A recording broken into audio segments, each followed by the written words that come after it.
ኮሚቴ ህጹጽ ሓገዝ መንበረ ሰላማ ኦርቶዶክስ ተዋህዶ ቤተክርስቲያን ትግራይ ኣብ መላእ ትግራይ ብሰንኪ ኩናት ዝዓነዋ ልዕሊ 500 ጎዳ ጉድማይ ንምጽጋን ብር 10 ሚልዮን በጅቱ ናብ ስራሕ ከም ዝኣተወ ዝገለጹ ኣብ መንበረ ሰላማ ኦርቶዶክስ ተዋህዶ ቤተክርስቲያን ዋና ጸሐፊ ላዕለዋይ ቤተ ክህነት ብፁዕ አቡነ አረጋዊ እቲ ሓገዝ ናብ ዞባ ማእኸልን ሰሜን ምዕራብን ጀሚርናዮ ኣለና ኢሎም በጀት ተበጅት ልዕሊ 10 ሚልዮን በጀትና ለና እዚ በጀት እዚ ኣብ መላእ ትግራይ ኢና ንሰርሕ ዘለና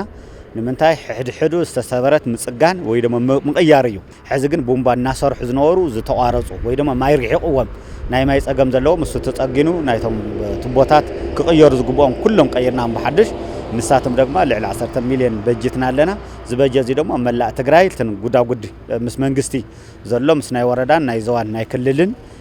ተዋዲድና ኢና ንሰርሖ ዘለና ስለዚ ብዙ ምክንያት እዩ ሕዚ ወን ስራሕ ጀሚርና ይዘል እቲ ኮሚቴ ብርክት ዝበሉ ንዋታው ሓገዛት ገይሩ ይዝበሉ ቶማቦ መንግስቲ ክበጽሓሎም ዘይኸኣሉ መሰረተ ልምዓት ኣብ ምጽጋን እጃሙ የወፊ ከም ዘሎ ገሊጾም መላእ ትግራይ ልዕሊ 60 ሚልዮን ዝኣክል ብህጹጽ ሓገዝ ኮሚቴ መንበረ ሰላማ ኦርቶዶክስ ተዋህዶ ቤተክርስቲያን ናብ ኩሉ ቦታ ተባጽሕ እዩ ሕዚ ድማ ያው ካብ እርዳታ እኽሊ ዘይቲ ካልእታት ካብ ምሕጋዝ ሕብረተሰብና ብፍላይ ጦርነት ብኩናት ዝዓነው ጎዳ ጉድማያት ህዝብና በማይ ጻምእ ይመውትን ይሳቀን ስለዘሎ ማይ ማለት ድማ ህይወት እዩ ማይ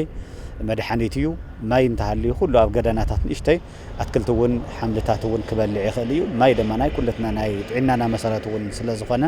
ተዛዓበየ ንሕና እቲ ገንዘብ ንሃሊና እንታይ ኮነስ ነቲ ሕብረተሰብና ያው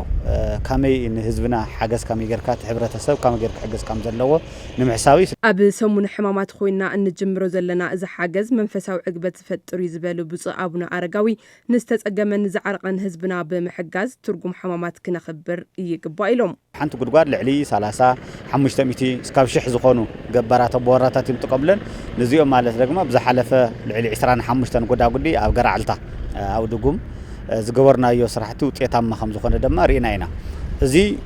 ንዓና ዓውይ ውጤት ዘለዎ ሕብረተሰብና ረኺዑ ሕጎስ ከሎ ካብዚ ዝሕጉስ ነገር ስለዘይብልና ሕዚ ድማ ንሕና ካሊ ቀጻሊ ሓገዛትና እውን እዚ እዩ